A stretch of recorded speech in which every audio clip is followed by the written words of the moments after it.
সুন্দর। হুসনুন শব্দটার মানে হচ্ছে যার চেয়ে বেশি সুন্দর আর কিছু হয় না। আচ্ছা, তো এখানে আমাদের পারিভাষিক অর্থ যে কি সেটা আসতেছে, সেটা হচ্ছে যে ইবনে কাসির রাহিমাহুল্লাহ বলেছেন যে ওয়াহুয়া ফিল ইহতিজাজি বিহি কাস সহিহি ইনদাল জুমহুরি।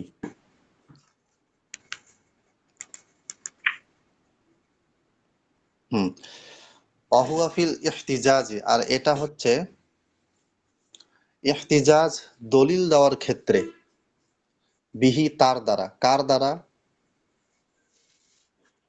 কার দ্বারা দলিল দেওয়ার ক্ষেত্রে? হাসান হাদিস দ্বারা। কাস সহিহি, সহি এর মতো, ইনদাল জুমহুরি, জমহুর মুহাদ্দিসের মতে। এটা মূলত হাসান লিজাতিহির কথা বলতেছে, কারণ হাসান লিগাইরিহি কখনোই সহির মতো মানে দলিল দেওয়ার ক্ষেত্রে ওই রকম শক্তিশালী হয় না। এই ব্যাপারে জমহুরের কোনো মতামত নেই। তাহলে এখানে হাসান লিজাতিহিকে বোঝাচ্ছে, হাসান লিজাতিহি আর হাসান লিগাইরিহি কি এগুলো সামনে আসবে।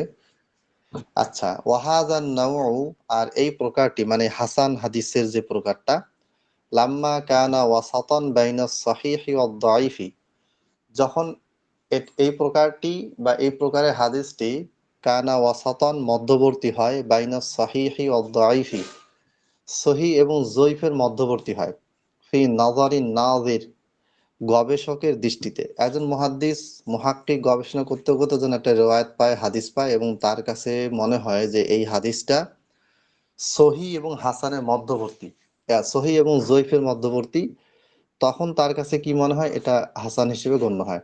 লাফি নাফসিল আমরি, ওই রেওয়ায়াত বা হাদিসটা মূলত যে হাসান এই দৃষ্টিকোণ থেকে না, মানে হাসান হওয়ার, ওটা যে হাসানই, ওটাকে যে সবাই হাসান মনে করতেছে, ওটা সৃষ্টিগতভাবে হাসান সবাই একমত, বিষয়টা এরকম না। বরং একজন গবেষকের কাছে মনে হচ্ছে যে এটা সহি এবং হাসানের মধ্যবর্তী, তখন সেটাকে হাসান বলে উল্লেখ করে।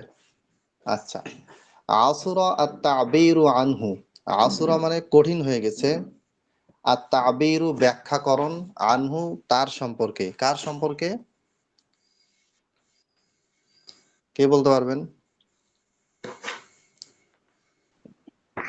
নাসিরুদ্দিন।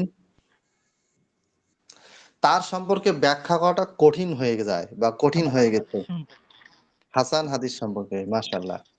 অদাপ্তহু, এবং তার সেটাকে আয়ত্তকরণ করা, সেটা সংজ্ঞাটাকে সংজ্ঞায়িত করা, ডিফাইন করার ক্ষেত্রে, মানে কোন সংজ্ঞার ভিতরে হাসানকে ফেলা যাবে, কোন নিয়ম কানুনের ভিতরে হাসান হাদিসকে ফেলা যাবে, এটাকে ডিফাইন করাটা কি হয়ে গেছে? কঠিন হয়ে গেছে।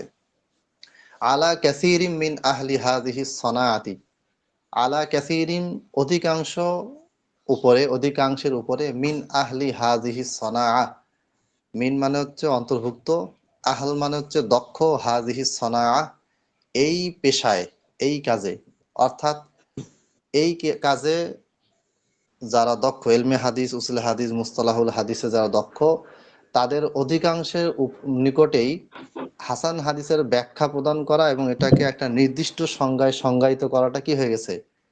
কঠিন কঠিন হয়ে হয়ে গেছে। গেছে।